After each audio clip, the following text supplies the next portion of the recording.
welcome back.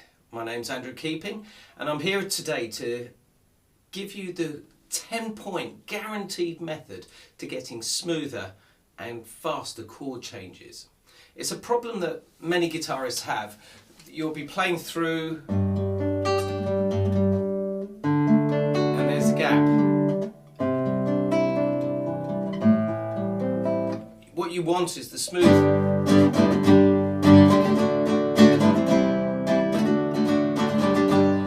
Be able to absolutely nail those chord changes, but unfortunately there always seems to be a gap and you can never work out why.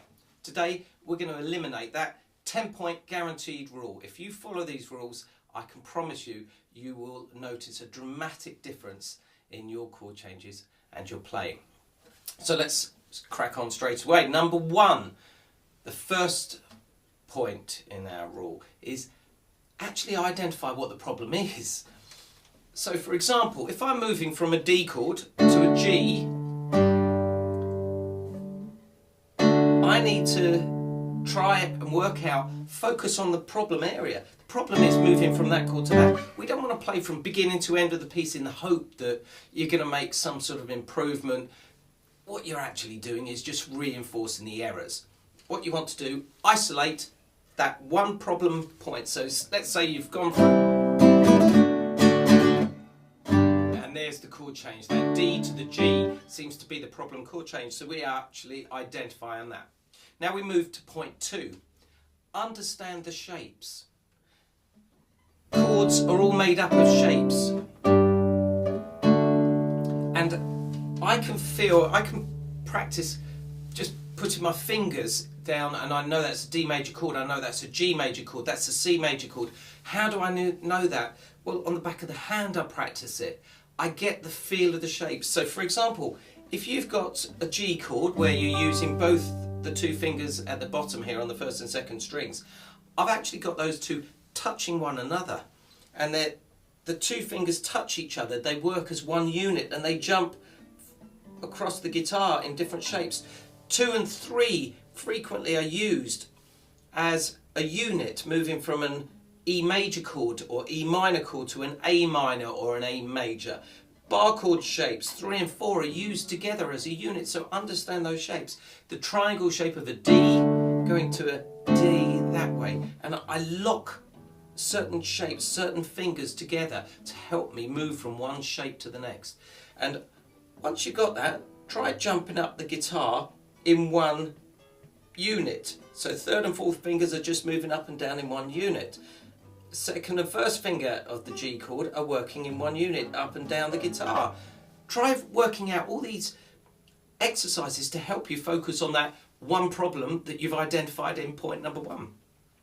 Now we're going to move on to point number 3. Don't place the fingers on the treble strings first, the first strings. Now here, if I show you this chart, this chord chart, this represents the first fret. These are the treble strings, these are the bass strings.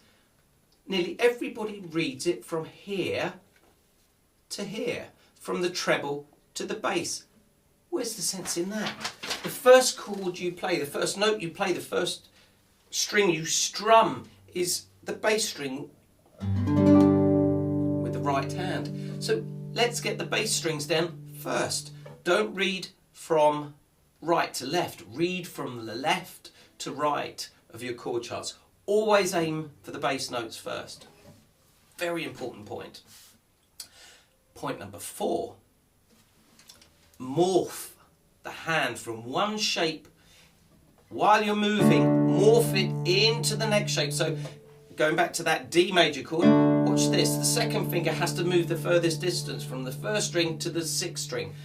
I'm morphing the fingers into the shape before they even lay them down. So second finger all the way over, third finger's caving in, down to the 4th finger, so it's moving back. I'm morphing the shapes. Morph while you move.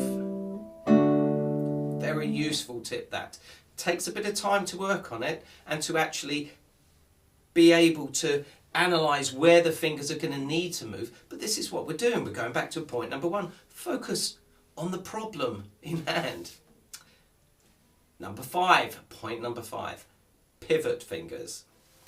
If I take you to our turnaround progression, you'll notice I refer to these turnaround progressions quite a lot in my different tutorials. This turnaround progression in the key of G,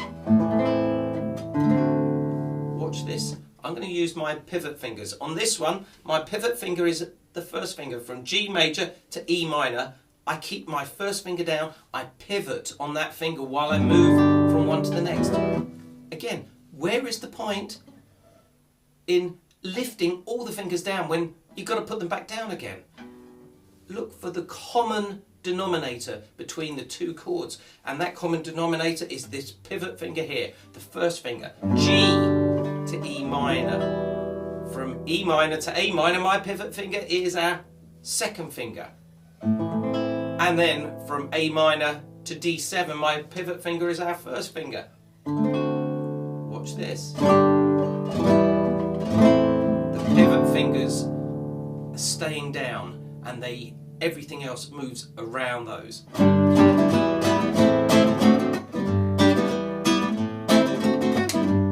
Nice smooth progressions. Really does help. Point number 6.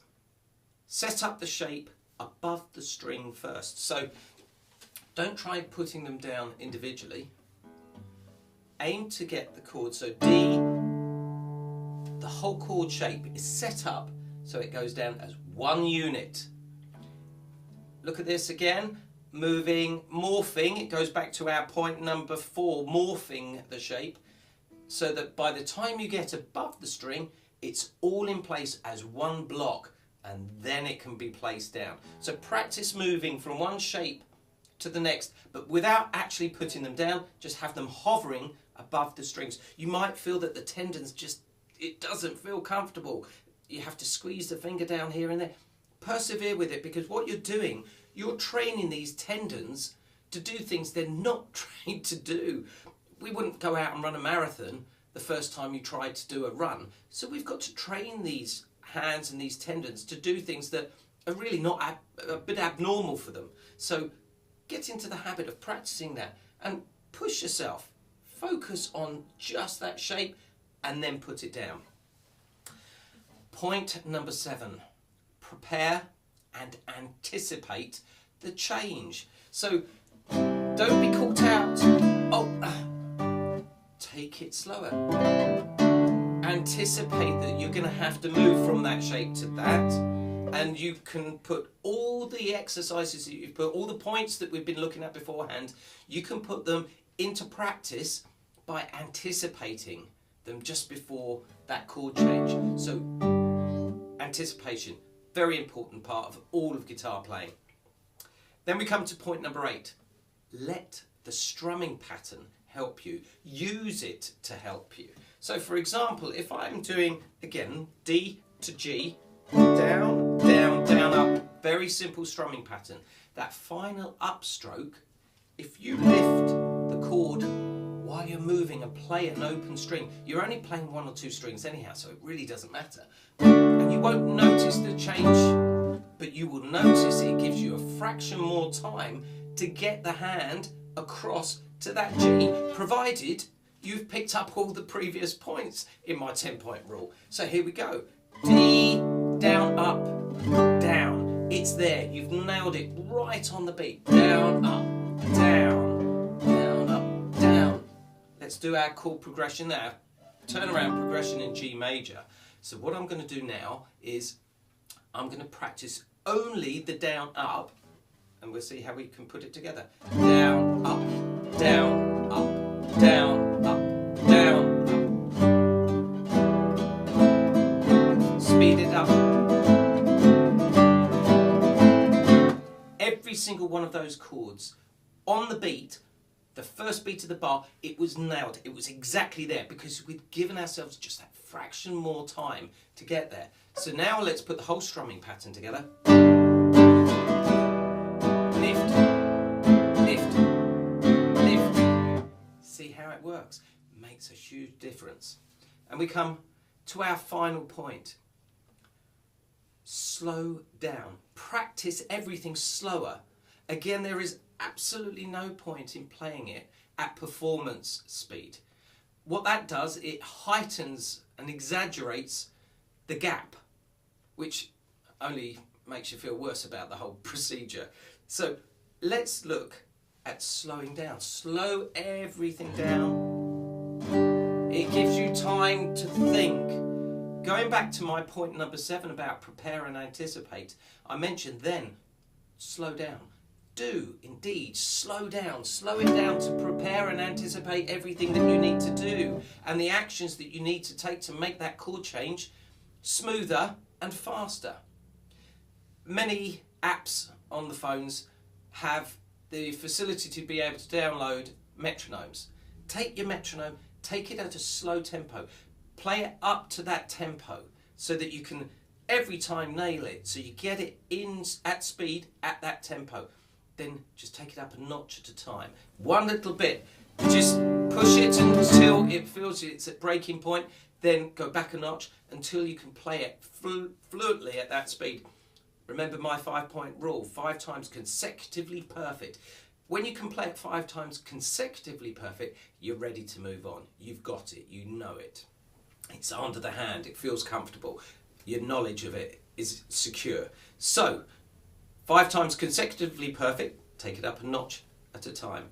Follow my 10-point rule. I can guarantee you it will help you produce much faster and more fluent and smoother chord changes.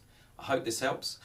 If you like what you've heard today and you'd like some more tips, please subscribe to my channel and have a look at my website where I have a lot of other information on tutorials and guitar playing. For the time being, thank you for coming. My name's Andrew Keeping. Bye for now.